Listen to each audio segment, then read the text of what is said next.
My 11th Circle presents Cricbuzz Live, and just as we were getting set to whet your appetite for another exciting clash, this time between Sri Lanka and Bangladesh, we've had to remove the H out of that word. And yes, it's that doom, the wet, the rain, it's back again. And just like it was the other day in Bristol, the western part of the UK has just simply been inundated. We've got Joy Bhattacharjya, Robin Uthappa in studio.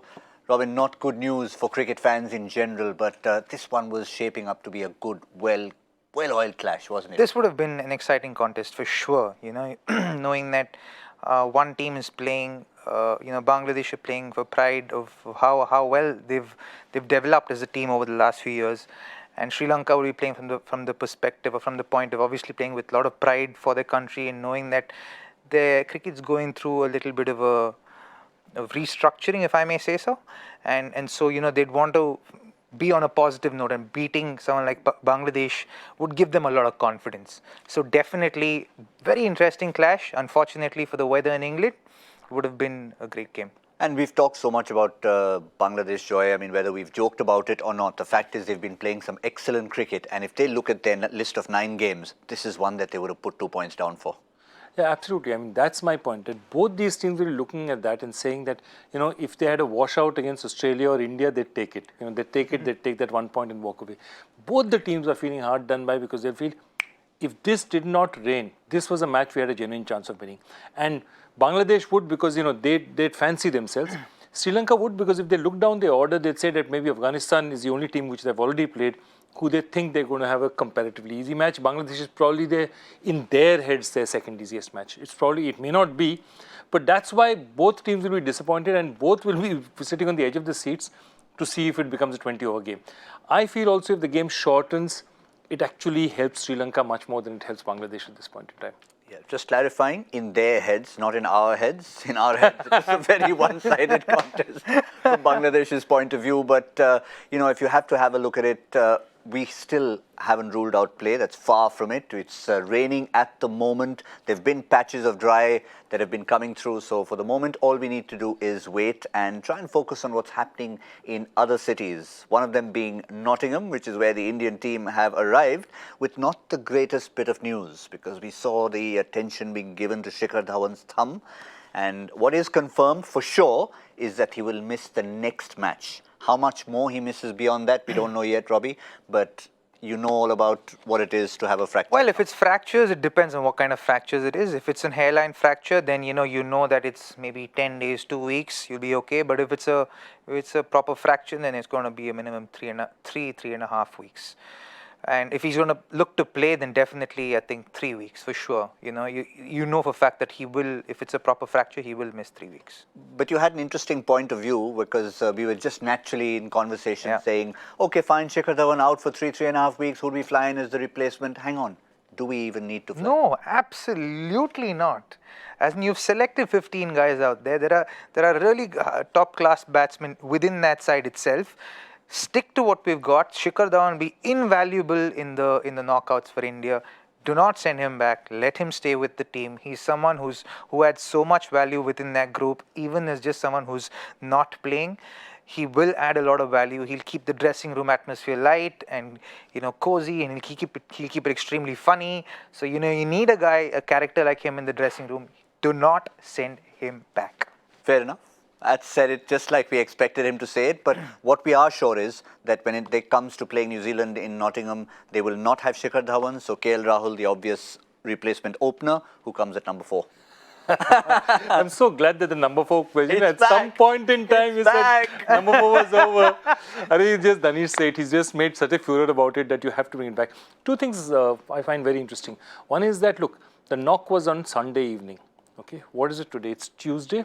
Okay, that means yesterday at some point in time they knew. The information has already got them because I'm sure they wouldn't even have waited till Monday to go and get the X-ray. Sunday evening they would have got it done immediately for sure. Immediately they would. But obviously they want to have a plan of action, right? And I think that's why they kind of delayed announcing it to the world. And they still haven't announced it. That means basically somebody has leaked the news somewhere. The news has got out. Obviously, they still haven't announced it because Let's not call it a leak.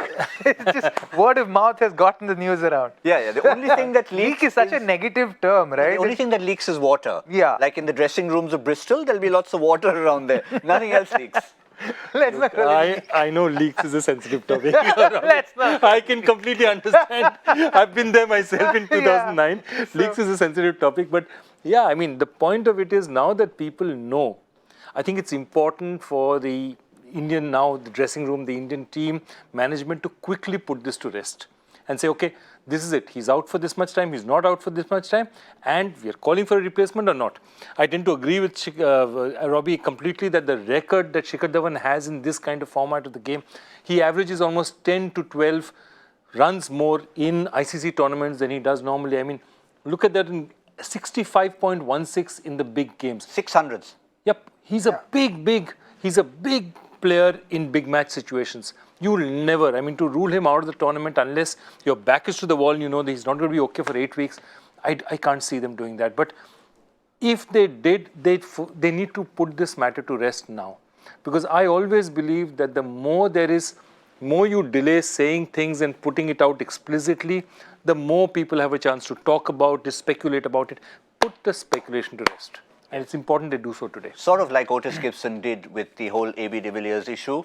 It's been an issue for a while. It's been festering in the camp. Let's put it to rest.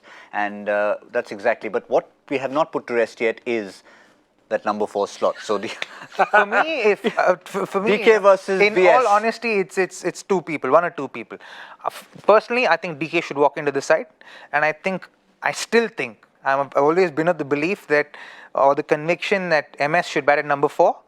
I still feel MS should bat at number 4, DK at number 5, and then the following batting order that we've got. Kedar. There you have it. So for as far as New Zealand is concerned, we'll have to remove Shikhar Dhawan's name. That is certain. Maybe also Pakistan at the moment. But let's have a look. Then Rohit Sharma opening with KL Rahul, Virat Kohli at 3, and according to Robin Uthappa, if MS slots in at number 4, then you have that number 5 option between Dinesh Karthik possibly and Vijay Shankar. Yeah, but you see, the other thing is that this team, whatever it is, they have been in England for 2 weeks, 2.5 weeks. They've seen the conditions. They played practice matches. They've acclimatized. Whoever you're flying in from India, you're flying literally, he's not had any practice. He's going to get off the plane. So don't expect that guy, if they ever do that, to contribute immediately. Yeah. And secondly, that you have, in situations like this, remember DK has been around the team a long time, and so he's experienced enough to know that when he needs to go in, what prep he needs to do to slot in at 5, and he's a perfect 5 as well. He's a perfect 5. It doesn't get more better for DK than at 5. So it's a very natural position to him. He knows exactly how to pace his innings from there. It gives him enough time if he's batting the last 15 overs, gives him enough time to get in, and he's been the best finisher India's got in the last couple of years. So he can also add that to his advantage, and with him and Hardik Pandya and Kedar Jadhav batting in that lower middle order, and the middle order would be ideal for India. Actually, I'll tell you what, let's just stuff all this about the World Cup and talk about KKR. Shall we hear? Just have a 3-way discussion on that. We've already started on DK. Let's bring Andre We've already talked about leak. We've talked about leaks. So we're all moving in the right direction at this point in time. Okay, maybe not quite at this point in time, but getting back to that. I think we should go back and say that, okay, let's put him on the spot since he is here. Saying that, look, okay, you're saying this is a situation that Shikhar Dhawan should not go back and he should be there. Now, if the Indian management says, okay, it's 6 weeks and he has to, who do you put on the plane? It's a hard call. Rishabh Pant? Rishabh Pant would be the guy I would go for. Ambati Rayudu, the other option. Ambati or Rishabh, one of the two. Nobody else. Depends on whether it's 2-dimensional or 3-dimensional, or which dimension it's coming. Oh, that's never going to escape. That is never going to escape once that reference has been made. But a final word about KL Rahul. Now that we know for certain he's going to be pushed up the order, mentally for him, he's already knows. He's seen that whether or not the information has gone out officially or not, he already has started preparing for that opener slot. So the thing is, I don't think he would have been practicing anything different other than mentally making a note that he's batting at number 4 and he's batting past the power play. and not within the power play. I think that's the only mental change he would have made. Otherwise, I'm sure in the nets he was still playing the new ball. From whatever I saw him play on television, it has been on the sidearm. It's been pretty much the new ball. So I'm pretty certain that he's preparing as an opener, and that is the best preparation, especially in those conditions. So I think the only change would have been, okay, I'm batting past the power play. Otherwise, everything remains the same. Because in the game against Bangladesh, that's exactly what he did. Played as he would play at the top of the order. The only difference was he was batting past the power play. Yeah, in T20 cricket is different, but in the old days we used to always talk about that debate of, the difference between an opener and a number 3. Without realizing, say, in Test match cricket, how often does a number 3 walk in the second ball of a Test match? Correct. Or can, Poor Sunil Gavaskar, the one time he dropped himself to number 4, the first 2 guys got out for 0. And Viv Richards said it's always 0 when you walk in, man. So always an opener. Always an opener. But yeah, I mean, there are other, we haven't considered, the X factors like someone like Jadeja, who's obviously been contributing in the field. But given that he pushes his way into T20 sides and one-day sides, as someone who can contribute with the bat, is there a time when he features in the management? Unfortunately for me, I find that quite hard, because you see Kulcha have been doing really well. No, we're not calling them Chaku now. Okay, we're playing. Okay, Chaku have been doing really well. So I wouldn't, as in I don't think anyone would want to change that, because they've been bowling extremely well. And in those conditions, I don't think you need 3 spinners. I see, if there's a chance, I see Vijay Shankar playing ahead of Jaddu. I don't see Jadeja playing ahead of Vijay Shankar in those conditions. And Vijay Shankar can also, in fact, not even bat at number 4, as in with the way he's been batting in T20 cricket, he's been going after as in he's playing that all-rounders role, who can actually hit the ball from the get-go. So you know that he can even play that role along with Hardik at the lower middle order. So, well, plenty of food for thought, certainly, between what's happening at that opener's slot and number 4. Now, the slight bit of good news is that in Bristol, the covers are being taken off. So it's not quite what we had in Southampton, which was very, very bleak and grey. Even though they started the game, you could almost see the water coming in, and it did come, and that was the end of it after a few overs. But the difference in Bristol is, at least from the forecast, Joy, that we've seen, is that it's in the morning, it was blustery, rainy, single digits. Someone like Kumar Sangakkara certainly would not enjoy it being out there. Neither would any of the Sri Lankans, for that matter, or the Bangladeshis. I'm sure they wouldn't be offended by that. I mean, we're all from that part of the world. You're making very sure that your visa is not rejected, right? I think we have that in common. And I know you're an honorary Calcuttan, Robbie, but you also don't like the cold. I love it. You I do? actually like it. He's got the Kurgi blood in him. Yeah, so I prefer the cold, honest to God. Just the air conditioning you don't like. Just the air conditioner I don't like. I love it outside when it's cold. It's just brilliant. Fair enough. Fair. So then you wouldn't fit in too well among all the monkey-capped Calcuttans. No, I wouldn't. That's how, when you get off at Delhi airport, that's how I make out, especially in winter, which is the flight to Calcutta. I look down and I see the number of monkey caps. I said, okay, that's the Calcutta flight out there. Well, anyway, the fact that the covers are coming off means we should just have a brief chat in terms of the 2 sides. We've talked about who would be more affected if it didn't end up happening and they shared a point each. But let's look at the 2 sides, starting with the Bangladeshis, who have played excellent cricket till this point. Remember, they haven't made any changes. And let's just have a look at the schedule as for both teams, where it sits right now. Bangladesh today up against Sri Lanka and Bristol, and then in a few days' time they travel to Taunton, which is where Australia will be playing Pakistan to play the West Indies. So they've got a few tough punches coming ahead of them. But I think they'd fancy themselves for the next 2 matches. They'd say Sri Lanka, we can take Sri Lanka, and they'd probably say that West Indies, we have a chance against. Australia is one something that they'll look at and say, okay, that's a tough one. But they'll say that if we go 3-2 to Australia, maybe even if we lose to Australia, we beat Afghanistan, we are 4-3. India, we go down to and then hit Pakistan on the last day, we 5-4, get somewhere, They're going to just try and look at that schedule and say, what are the matches which is... So today is a must-win. And I have to say that if they look at the semi-final seriously, West Indies is a must-win. Certainly. So today will really hurt them if it rains out. It will really hurt. In that pack, that New Zealand-Pakistan pack, they'll probably fall back a bit. And absolutely, and Mashrafi's made no secret of the fact that it might be tough, but certainly they are eyeing those semi-finals. They're not just there to turn up, they're there to win games and push those teams, that little cluster of teams which we mentioned, New Zealand, the West Indies, to try and push for that semi-final spot. There, just have a look at the points table again. New Zealand may be on top, but they've had a sort of different kind of start getting those 6 points. England, India played less games.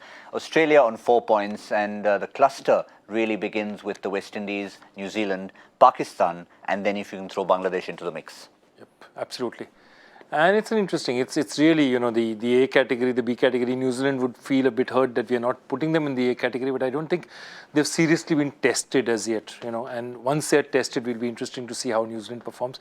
These conditions are to this suited, and shouldn't forget they're World Cup finalists. They're reigning World Cup finalists in that sense. But you'd have to say that on, you know, just in terms of the kind of team composition, England, India and Australia would have to be your top 3 teams. Yeah, and New Zealand also, I think, you know, after India's game, I think it'll be a fair assessment. If they were to upset India, and I think it's fair to say that that would be an upset, then you'd really put them as contenders. You'd just change their category immediately. Well, for me, they've always been semi-finalists, so I would say that they are an A category team with all due respect. But I feel that in the India-New Zealand game will be a critical game for all the viewers across the world to actually take New Zealand to be serious contenders for semi-finals. But for me, in my books, I think they walk into the semi-finals. So then what you're saying is your four semi-finalists are literally decided. Yeah. England, India, Australia, New Zealand are decided. Yeah. But I still feel there are teams out there that can upset Australia. Okay, so you think Australia is the guy who could drop off rather than New Zealand? Okay, yeah. interesting. Fair enough. Interesting. Actually, it's one of those famous last words. With all due respect, nobody really means it. What he was meaning to say is, what are you talking about? What the hell are you talking about? Yeah, exactly. What do you know about this damn thing, man? I've seen this team can't do it. Right, so with all due respect, let's talk about Sri Lanka. Let's talk about Sri Lanka. With all due respect is from now on banned on this show. Oh, okay, man. we've had a lot of words banned on the show. Now we're starting to ban phrases on the show as well. But moving on to Sri Lanka, yes. Before we move on to Sri Lanka, can we speak about Bangladesh just one more time, please? For me, I think Bangladesh... all right, so we go back. No, go ahead. That's all right, fine. so for me, Bangladesh, I have one concern with Bangladesh. I really feel that they need to have a proper fast bowler in their lineup. They're missing that one thing. I genuinely feel that Saifuddin's really not playing that card really well. That spot is up for grabs. I really think sitting? I think Rubel should kind of walk into the side. He should play instead of Saifuddin. I really hope they make that change because Saifuddin doesn't seem to be as quick as Rubel at all, and Rubel just got that little bit of an X factor, and in those conditions in England, with someone like Rubel can actually create a dent, you know, in the first 5 or 6 overs, because Mashrafi is not going to bowl in the top 10. You know, he's someone who prefers to bowl after the power play, and unless there are really seaming conditions out there. So I really think if they can have, you know, Rubel in that lineup, it would really help. Yeah, it's just once that he's had his full 10 spell in his last... I completely agree. Rubel needs to be there, and Saifuddin has been impressive. Nor has Mashrafi for that matter, but Mashrafi with his leadership, his experience, you can't obviously drop a Mashrafi. There's no question about it as well. So Saifuddin is the obvious choice, and you do need one bowler who will at least if not scare you, at least give you something with the new ball. Why isn't Taskin Ahmad in this World Cup side for them? Injuries. He was, Abu Jaid was the one who was in that sort of slot. Okay. He would have been a certainty. I remember months That's ago unfortunate when we were for picking Bangladesh. squads here, my World Cup squad, and we certainly had Taskin in there. He's, I think, number 3 in Bangladesh in terms of how many billboards they have up. Well, that's inconsequential, but I really think they would be missing Taskin in a tournament like this because they look ripe for qualification. They look ripe to go to the next stage of the World Cup. And that X factor would have truly made a difference to their team, because I'm sure if not this one, the next World Cup would certainly be the last for a lot of these guys in the Bangladesh side, and they would really like to have like a qualification, a chance of winning the World Cup, or even contending for the World Cup. They just don't want to be guys who go out there and perform well and not qualify and come back, right? Like in the last World Cup, they lost in the quarterfinals. They were a contending side, and they definitely want to go further here. Because I think Bangladesh cricket is on an upswing, and I think that all of these guys would add so much value to this side, and that's why I want Rubel to be playing in this side, because he has that X factor that a lot of other guys within that team don't have.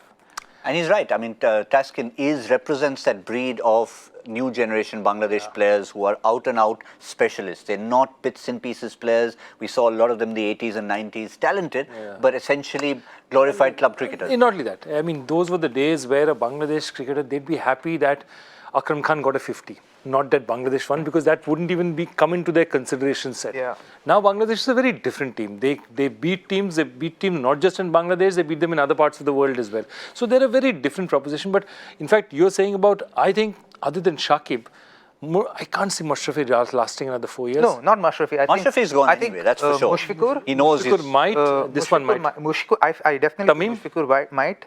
Tamim, Shakib, Shami Sarkar, definitely one more. Shami Sakar definitely. Definitely one more. He's younger than these boys. Who else? Yeah, I think the rest of them will play for Mahmudullah. Mahmudullah itself as well. So yeah, look, I mean, the other thing is that exactly what he's talking about, that enforcer fast bowler. May not be an enforcer, but that one big fast bowler. We have Bumrah. Yeah. Bumrah is your threat up front. Whatever move he does, Bumrah is your threat, and that doesn't mean sometimes your threat doesn't get the wickets, the other guy does. But you need that Just one the fact guy. that there's one guy who's putting pressure, who's got that pace, who the opposition batsmen say, okay, this guy I need to see off, is going to give others an opportunity to make breakthroughs and inroads into their batting, into the opposition's batting. So that's what they're missing. And if they have that at the top of the order, because today when you stack this team up against an Australia, you're going to feel like, hey, Australia may get ahead. But if they have someone like someone who's genuinely quick and who's got a chance of creating an impact in the game, then you know that there's definitely a chance that they can beat Australia as well. Yeah, I think the only reason for hanging on for dear life to Saifuddin is his batting, because time and again in the 50-over format, he's got you those 50s at number 8, and that is the reason. So Yeah, but I think they've got to back themselves and say exactly as they say, specialists need to deliver what they need to do, and I think it's about time. They need that one guy. You see how much of a difference O'Shane Thomas has made to that West Indies side. Why? Absolutely. Because it's Cottrell's getting the wickets, but O'Shane's putting that pressure. He's giving you something for the batsman to think about, to worry about. He's putting them into frame of mind. Yeah, because initially, otherwise, any other team against West Indies only had to deal with Cottrell, see him off, and then they could get runs from the other end. But now that's not the case. You still have another guy who's bowling really quick. Then you have someone like Andre Russell come and bowl 145, 150. And now Roach is in the mix. Roach is in the mix. So suddenly you have 4 really quick fast bowlers, and then it makes everyone think, hey, how are we going to get the runs? Which bowler are we going to target? And that's something that Bangladesh would also need. So moving into, I think, maybe obviously not this World Cup, but moving forward, they would want to get 2 or 3 genuine fast bowlers within their lineup that would serve them over the next 5-10 years. Yep. Now, in terms of washouts, the only place you don't have washouts in terms of a point each is in your My 11 Circle contest, and that's when you can actually pick your team. And of course, if there's a washout, everything gets refunded. But otherwise, you just get to my11circle.com, download the app, select today's match, create your own team, and you're playing against not just yourself, your friends, everyone around you, but that man on your screen, Saurav Ganguly, Dada Kavada, 5 times the amount if your team can score more than his. Did we have a Vada going? No, No, but I'm taking a break in this game because I'm tired of losing to Mr. Bhimani. I've lost 4 times and the score line is 4-0, so I'm actually taking a break today. At least it wasn't a Dada Kavada, 20-0 up. No, but I'm sure we'll find a way to come back. I got lucky. Maybe in the last game you got lucky, but other than that you were. Alex Carey got me over the line. It was unexpected. Yeah. Because who wouldn't have Dhoni in their team? I just had to sacrifice him for points. But we're not talking about that for the moment. That's just about a little bit of strategy when it comes to this particular game. A quick word on Sri Lanka before we head off, because let's have a look at their schedule first. As we started to see, this is where they sit at Bristol before they head to London, and then they go up north. Look at that end of World Cup schedule for Sri Lanka. Only in Durham and Leeds to finish with. It's going to be a tough schedule to finish with. And I think they have to say that if we don't get points on the board today, I think it's going to be a rather bleak next week and a half, because even South Africa is going to be a very dangerous team because they have nothing to lose. They're a very talented side. It's a different matter that they're 0-3 with 1 match washed out. I mean, they are a dangerous side. So to face, those kind of teams right at your back end and then finish with India around your 8th team, I think Sri Lanka is going to have a very tough draw from here on. There's almost like a geographic, I was looking at that schedule, there's almost like a nice tour that they've given them. You start in the western part of the country, do Cardiff and Bristol, then you get a little 3 days in London, and then go up to Chester Street and Durham, finish off in Leeds, and then go to Scotland for a holiday. So, it actually might be a blessing in disguise for Sri Lanka, because I think they have a good fast bowling lineup, and up north, the wickets are also slightly more conducive to the fast bowlers. So it could be a blessing in disguise for them. If their batting come off, then the fast bowlers can actually do something worthy for their side and pull off a few wins for them. So I really think that in just Sri Lanka's perception, I think those games in the last couple of weeks in the north of England would be a blessing in disguise. Yes, other than the cold, of course, it certainly would be. But at the moment, the way things are, it's pretty chilly even down south and in the southwest. It's touching 9.5 degrees in Bristol, but we can only hope that the match does start. For now, we had a wonderful discussion yesterday with Joy and with Zahir Khan, but we didn't have Robin with us in the studio. So, Robbie, to get your reactions and your memories, and we saw some wonderful photographs, particularly from the 2007 World T20 of you and UV together. Would those days be your greatest memories together with him? I think I've played a lot with UV, and I think UV is one of the most resilient human beings I've come across. Not just on the field, but off the field as well. I have tremendous amount of respect for him for the way he's dealt with his illness and come back after that, played competitive cricket. I think competitive cricket is hard enough to play without having an illness like that, but to actually beat the illness and come back and play that level of cricket and succeed at that level is phenomenal. And in the 2011 World Cup, he was not okay. He was genuinely not okay. I remember meeting him before the final, and he was struggling, and he was saying something is wrong with me. And after the World Cup, I'm going to try and figure out what it is. And I remember him, even just in the room, not being able to breathe really well, and he was coughing, and and he was like, I really need to figure what's going on. And sure enough, after the World Cup, he was, that's when he was diagnosed. And so if you look at the World Cup and the way he won it, and he knew, like even that day, the day before the finals, like I really want to do it for Paji. And that was what he was saying. I really want to do this for Paji. We've done so well. I really want to take the team over the line for Paji. And that was what was motivating him. And I think there is not a man who I've seen in sport, in Indian sport, or I think even in world sport, who's more resilient than him. Because once you beat cancer, then you literally start from zero again, right? You got to build your foundations again as an athlete, and then play again. So the kind of mental makeup, the kind of resilience that you have to build within yourself to beat all of that and come back, man, fantastic. That's the poignant side to it. That's the fighter side to it. But there's always been a lighter side to you. Oh yeah. I mean, give us an instance of that. The kind of things you've shared with him. Did he even have a lighter side on the field? I mean, he had that partnership against Australia in the World T20. So he was extremely intense on the field, right? But there were times on the field where he would be so intense that you would be intimidated by him, right? And there'd be a lot of times where he'd joke with you, and then you think it's a joke, and then you'd laugh, and then he'd suddenly look at you like this, like that intensity would come back and like, what are you doing? And then you'd be like, sorry, sorry, what happened? And then he'd laugh and he'd hug you. And I'm like, oh God. And as a youngster, when you see somebody do that, it's so, you feel so much within the side, within the unit, right? Because you have a senior member, and I was only 21 when you were playing the World Cup in 2007. So as a senior member, when someone makes you feel so welcome, it's amazing. And he was one of those main guys, who was always there to guide you. He was always there to tell you, hey, you're doing this wrong. You're not doing this right. You can do this better. Even so much so in an IPL game where I think you're playing Sunrisers. He was playing for Sunrisers at that point, and me and Siddharth Kaul had we had a little bit of an ego tussle on the field. And then he came over when it started raining. So he came over, put his arm around me, and he said, you're better than this. You don't need to do that. And he's a youngster. There's no need to prove a point. And even at that age, this is literally 2 years or 3 years or 2 years ago, and even at that point, he's always looking out for you, and that's the brilliant thing about you. I have so much of love in my heart for that man, because he's just amazing.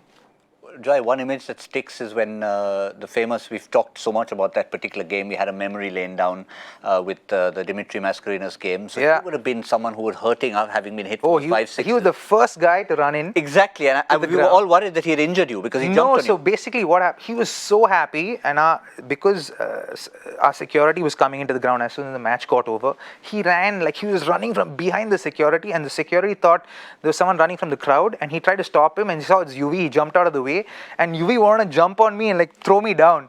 But I was just so happy, I wanted to jump on UV myself.